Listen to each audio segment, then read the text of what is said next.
Наша креативная социальная библиотека DEM в Караколе начинается в разгар пандемии. У нас есть только идеи и жгучее желание открыть некоммерческую библиотеку для молодых креативных людей, чтобы объединить их в сообщество, которое хочет развиваться и открывать для себя что-то новое. Ресурсов у нас нет никаких, даже финансовых, и мы начинаем следовать методу Ашар. Ашар — это когда любой может нести свой вклад в виде финансов, физических усилий, времени, энергии, знаний, опыта, поделиться информацией о проекте с окружающими знакомыми. Как всегда, в параллель нашему старту появляется много скептиков, критики, сомнений со стороны, но мы никого не слушаем и полностью горим в своей идее.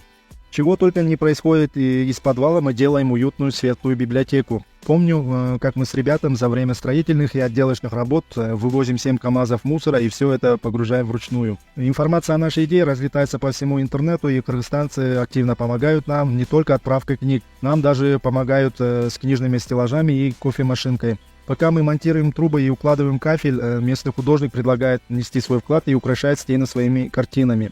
Сейчас у нас более 4000 самых новых и актуальных книг. Нас ежедневно посещает более 350 человек, которым нравится заниматься чтением и саморазвитием. Мы провели более 380 мероприятий только за один год, и теперь у нас планы выйти на устойчивое развитие через глобальный фандрайзинг.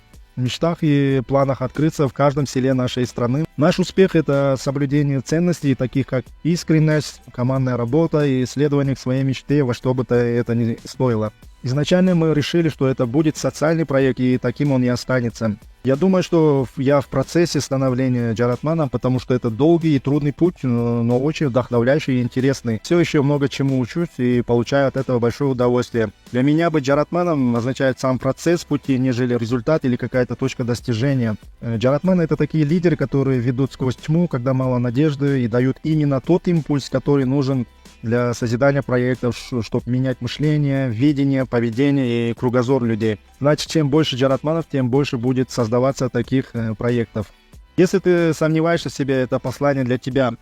Верь в свою мечту, даже когда это трудно и кажется невозможным. Найди себе, а если надо, создай такое сообщество, которое поддержит твою идею, и зажги в их сердцах ту самую искру, которая скоро превратится в огонь и сожжет все на своем пути, пока не достигнет своей цели. Работай над собой каждый день. Успех — это вопрос характера, и чтобы добиться его, надо стать человеком, который заслуживает этот успех.